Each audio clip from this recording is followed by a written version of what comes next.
Это телеканал Якутия-24, программа «Итоги дня», в студии Влад Давыдов. Смотрите в выпуске. Решение не окончательное. Власти Якутии встретятся с Росавиацией и Минтрансом по субсидированию перелетов из Якутска. Большая премьера в столице, состоялся закрытый показ фильма режиссера Дмитрия Давыдова «Пугало». Безопасность пассажиров – приоритет. Профессиональный праздник отмечают сегодня сотрудники транспортной полиции. «Здоровая Россия. Общее дело». Две школы Якутии стали участниками первого этапа всероссийского конкурса под таким названием. Лучший ученик 2020 года такой награды удостоилась якутянка, студентка музыкального колледжа имени Гнесиных в Москве. Книга в каждый дом. Известный нерынгринский поэт Яков Мельник дарит свои книги учреждениям культуры и образования района.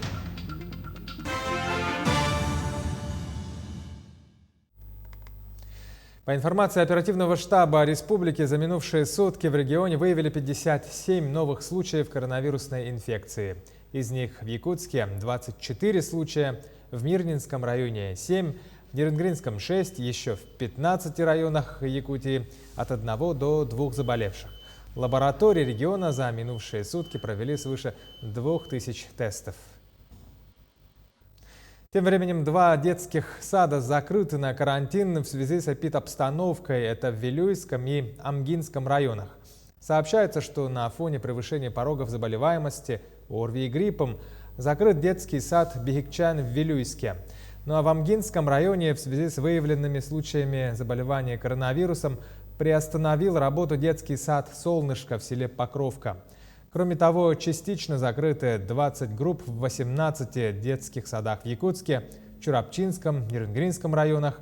В очной форме продолжают работу 800 учреждений дошкольного образования. Водители службы автотранспортного обеспечения, которые были закреплены за 4 поликлиниками в столице, получат стимулирующие выплаты за работу в условиях коронавируса. По информации Минздрава, с 25 марта было выполнено более 51 тысячи заявок.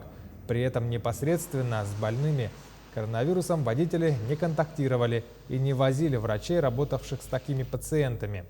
Механизм предоставления бюджетных средств на эти цели будет рассмотрен на заседании правительства региона. Ранее мы передавали, что для оказания помощи медучреждениям в республике было принято решение задействовать автомобили правительства и Госсобрания Илтумен. В этом году члены регионального отделения Русского географического общества будут мониторить состояние прибрежных и морских экосистем моря Лаптевых и дельты реки Лены.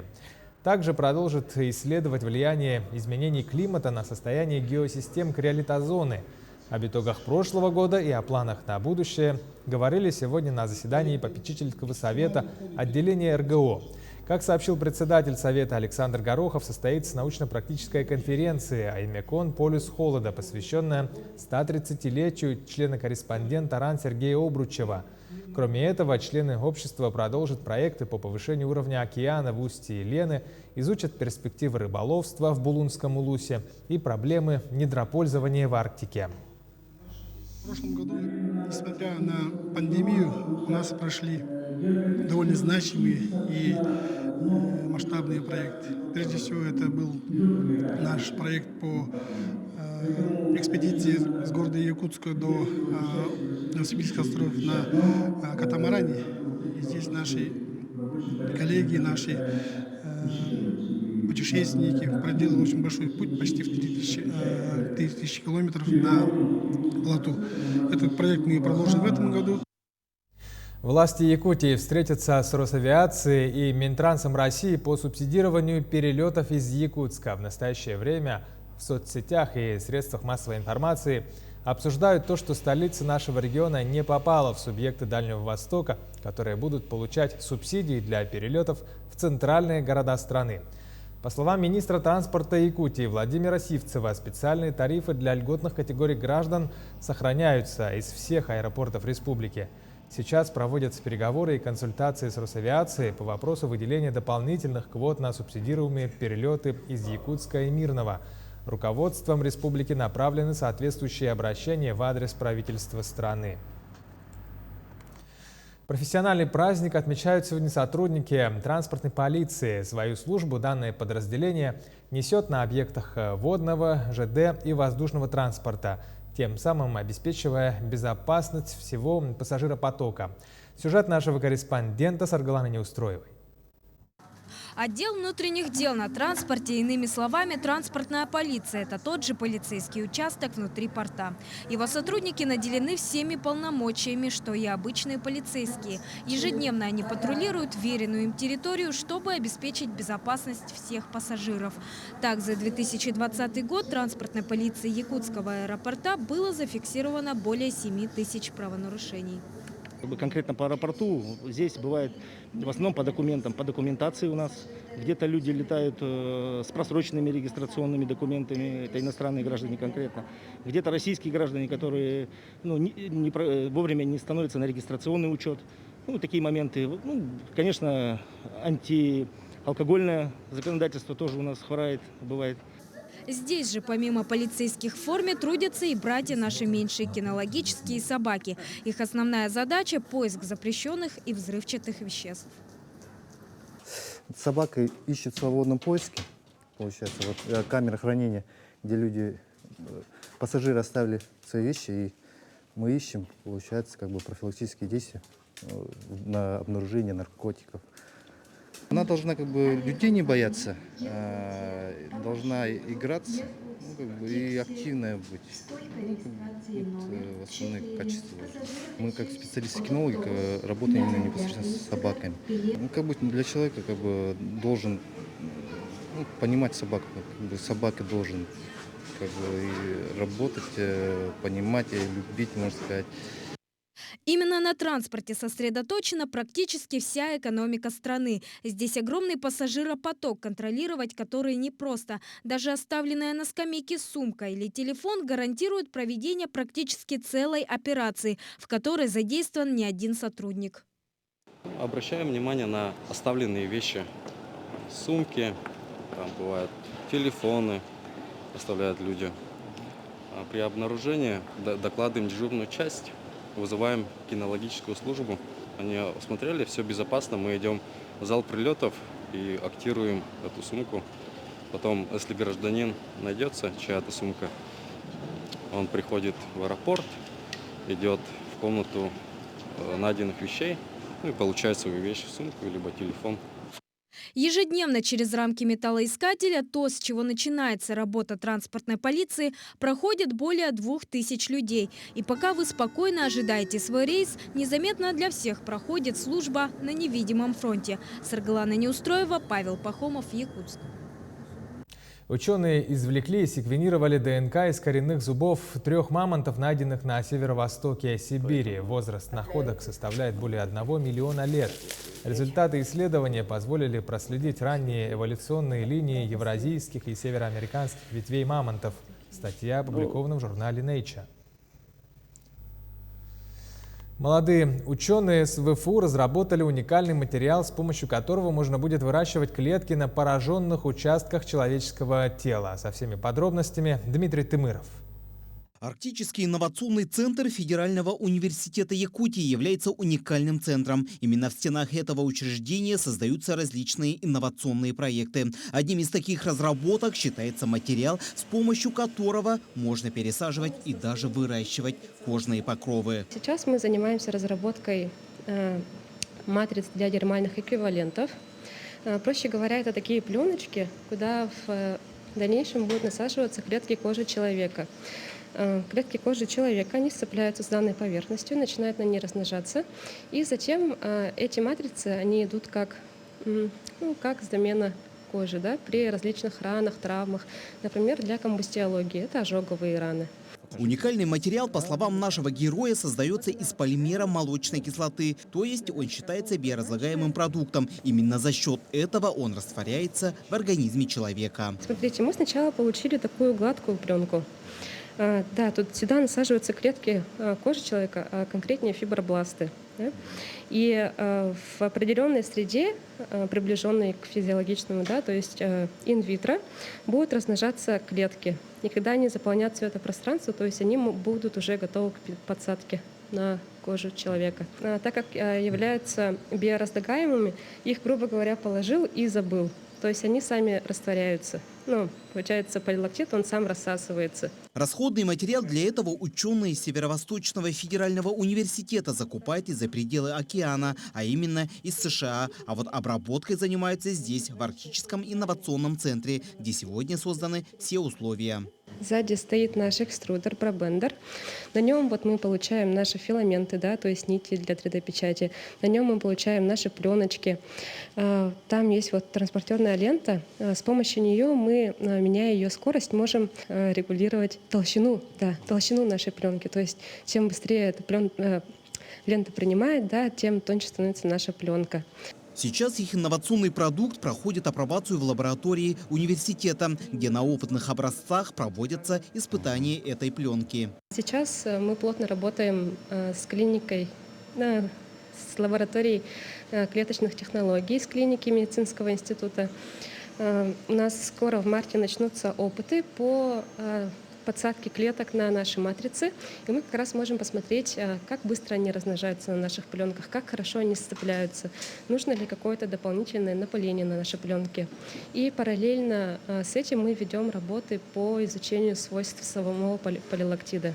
Данный проект в прошлом году выиграл грант «Умник» Фонда содействия инновациям в размере 500 тысяч рублей. Эти средства сейчас направлены на развитие проекта. Если наноматериал покажет себя с лучшей стороны, то в будущем мы с вами забудем проблему пересадки кожи и нехватки биоматериала. Дмитрий Тымыров, Владимир Павлов, Якутск.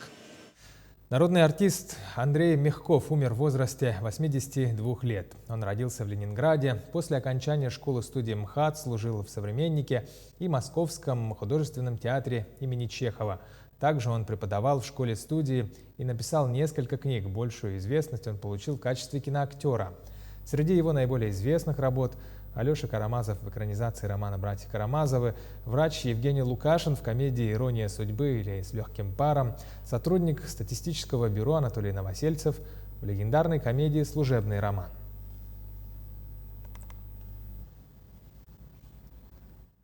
В Якутске состоялся закрытый показ фильма режиссера Дмитрия Давыдова «Пугало». На сегодняшний день это единственная якутская кинокартина, завоевавшая главный приз 31-го кинофестиваля «Кинотавр» в 2020 году. Фильм повествует о непростой жизни деревенской целительницы. Главная героиня – изгой общества, ее ненавидят взрослые и боятся дети. Однако все знают, если пришла беда, поможет только она. Напомним, 13 февраля фильм был презентован в Петербурге и 15 февраля в Москве. Всего «Пугало» покажут в порядка 150 городах страны. В республике прокат стартует 25 февраля. Феномен якутского кино, на мой взгляд, заключается в том, что над созданием якутских фильмов трудятся люди, действительно преданные, любящие киноиндустрию, кинематографию. Наши фильмы, они именно отличаются самобытностью, и в то же время мы передаем зрителям, которые могут смотреть нас на других континентах, в других регионах, странах, городах, общечеловеческие какие-то ценности. Тем временем объявлена дата премьеры киноэпопеи «Тыгын-Дархан» в Москве. Об этом сообщил постоянный представитель Якутии при президенте страны Андрей Федотов в ходе ежегодного отчета. Ограниченный прокат будет приурочен ко Дню Республики. Премьера фильма Никиты Аржакова пройдет одновременно в Москве, Петербурге и крупных российских городах, где проживает якутская диаспора. Прокатчиком фильма определена Якутская республиканская киносеть, которая в данный момент прорабатывает площадки для показов. В частности, ведутся переговоры и с сетью кинотеатров «Каро». Кроме того, 22 февраля Якутская республиканская киносеть представит в постпредстве Якутии военный фильм «Рядовой Чарин». На спецпоказ будут приглашены выходцы из Якутии, также ветераны боевых действий. Принято решение, значит, мы вместе с компанией, которая занимается, значит, продвижением этого фильма, приняли решение о том, что этот фильм будет показан 27 апреля в День Республики. Вот, это наш праздник республиканский, и всех приглашаем. Республика стала, ну, в общем, новым Голливудом. На самом-то деле. Меня очень радует и победа фильмов на Кинотавре, и недавняя победа Тыгын-Дархана на фестивале Вече, да, где он получил 3 замечательных приза. Якутское кино формирует смыслы, кризис которых очень ощущается сейчас в современном обществе, прежде всего в европейском обществе. И вдруг якутское кино начало давать ответы на вопросы о смыслах. Оно их формирует неторопливо, точно и за счет маленьких бюджетов. Якутянка Валерия Миронова, студентка музыкального колледжа имени Гнесиных в Москве, признана лучшим учеником 2020 года. В рамках традиционного дня учебных заведений в день основания именитой школы ей вручили награду. Подробности в материале Айсены Урнашовой. Кристально чистый голос, красивые альты и невероятное чувство джаза. Выступления Валерии Мироновой всегда покоряют публику. Студентка Гнесинского колледжа, участница популярного шоу «Голос», сегодня признана лучшим учеником Гнесинского дома. Было приятно, что отметили. Я знаю, что это у нас премия ежегодная, я знаю, что она каждый год проходит, каждый год отмечают некоторых студентов из всей этой системы Гнесиных. Вот. Но как-то свою кандидатуру я особо никогда не рассматривала. Просто делаю, пою, играю хорошую музыку. Вот. И делаю это от всего сердца. Вручение наград лучшего ученика как дань традициям. Ровно 126 лет назад основано первое учебное заведение Гнесиных. Более 90 лет здесь чествуют ее лучших учеников. Сегодня Гнесинка – это целый образовательный комплекс со своей школой, училищем и академией. Отбор кандидатов на ежегодную премию проходил среди всех учреждений. Мы такой большой гнесинской семьей. Каждый выбирает себе лучшего ученика.